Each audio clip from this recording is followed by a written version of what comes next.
कई बार हम लोग नर्वस हो जाते हैं अगर कोई आगे से क्वेश्चन पूछता है या फिर हमें समझ नहीं आता।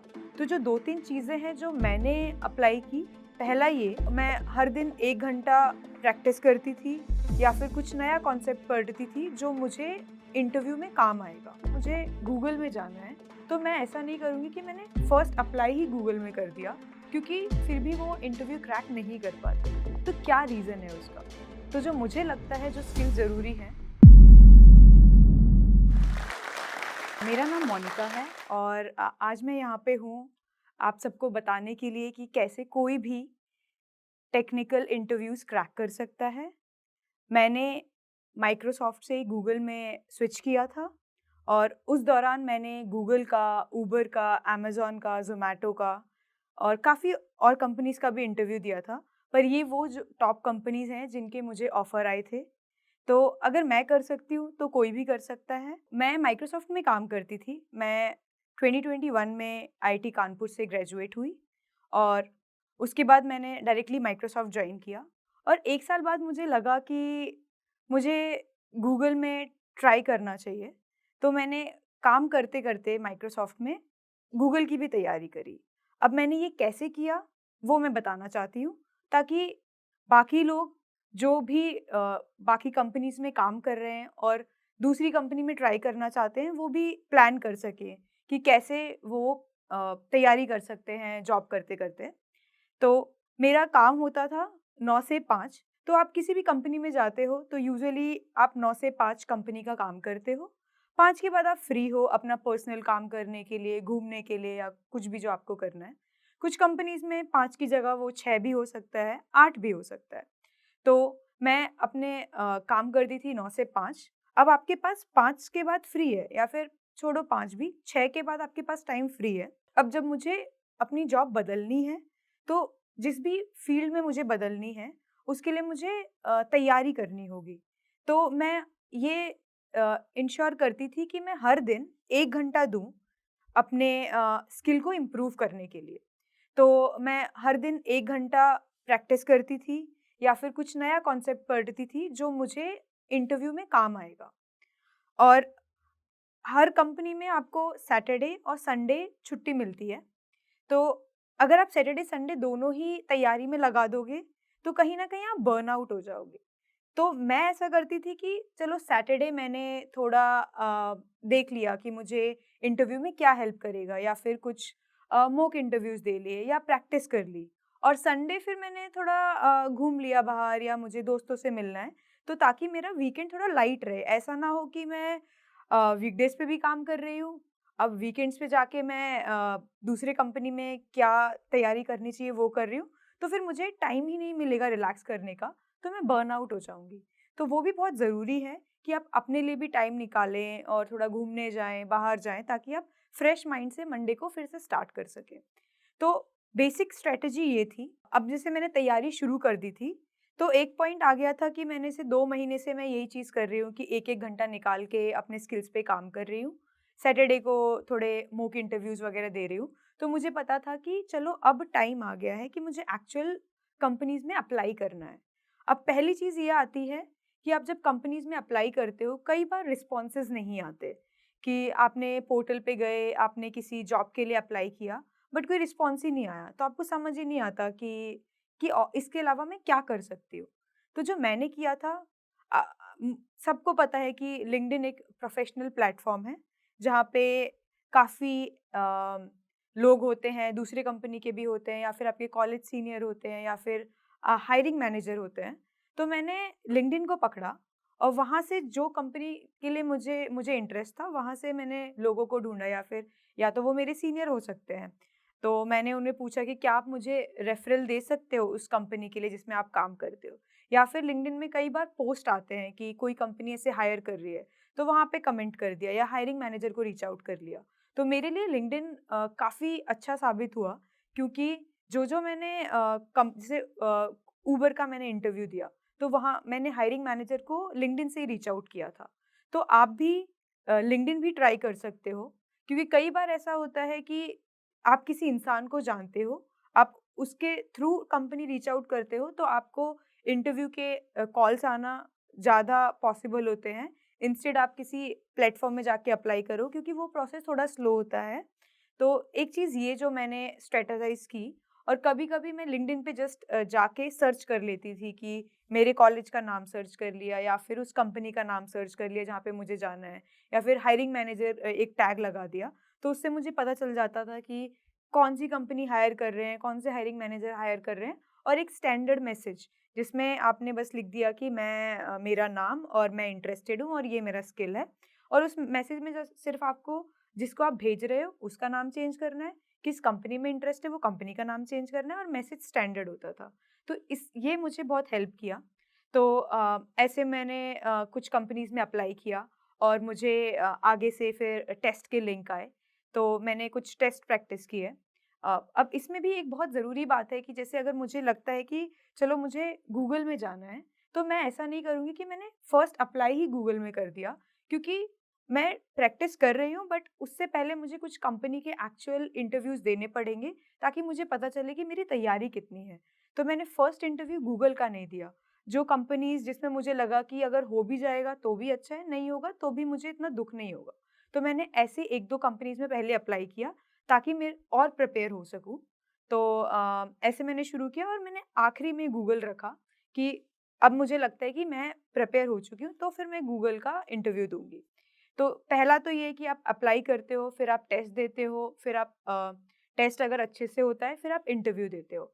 अब टेस्ट में भी आपको पहले से अगर आप प्रैक्टिस करते हो, तो उस प्रैक्टिस में भी आपको 2-3 चीज़ें याद रखनी है कि आप टाइम बाउंड कर रहे हो कि 3 क्वेश्चन्स हैं। अब 3 में अगर 3 घंटे का है, तो मैं 1-1 घंटा दूँ हर क्वेश्चन को। अगर किसी क्वेश्चन में ज़्यादा टाइम लग रहा है, तो मैं उसको बाद में देखूँगी, पर दूसरे क्वेश्चन्स पे आ जाऊँगी। तो आपको प्रैक्टिस में टाइम बॉक्सिंग भी सीखनी चाहिए। तो ये एक एक चीज़ थी। अब जब टेस्टिंग हो गई, तो अब नेक्स्ट पड़ाव आता है इंटरव्यूज़। तो इंटरव्यू काफ़ी इम्पोर्टेंट होते हैं। तो कई बार हम लोग नर्वस हो जाते हैं अगर कोई आगे से क्वेश्चन पूछता है या फिर हमें समझ नहीं आता। तो जो 2-3 चीज़ें हैं जो मैंने अप्लाई की, पहला ये कि अगर इंटरव्यू में कोई आगे से क्वेश्चन पूछ रहा है, अगर मुझे समझ ही नहीं आया, तो मैं सॉल्व तो नहीं कर सकती। तो अगर मुझे कभी क्वेश्चन समझ नहीं आता था, तो मैं आगे से इंटरव्यूअर से पूछ लेती थी कि आप ये क्वेश्चन बोल रहे हो और मैं ये समझ रही हूँ, क्या मैं सही समझ रही हूँ? तो इसमें कोई बुराई नहीं है क्योंकि सबसे पहला है कि आपको समझना चाहिए कि पूछ क्या रहा है इंटरव्यूअर।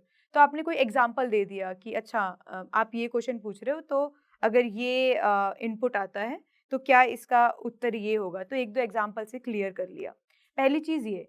दूसरी जो आपको याद रखनी है इंटरव्यू में कि इंटरव्यू आपका एग्ज़ाम नहीं है कि वो आके बोल रहा है और आपको सॉल्व करना है। ये थोड़ा इंटरैक्टिव होता है। आप बताते हो कि आप क्या सोच रहे हो, फिर आगे वाला भी थोड़ा इंटरैक्ट करेगा या फिर आप गलत डायरेक्शन में जा रहे हो, तो इंटरव्यूअर आपको बताएगा कि नहीं, आप यहाँ गलत सोच रहे हो, ये ऐसे सोचना है।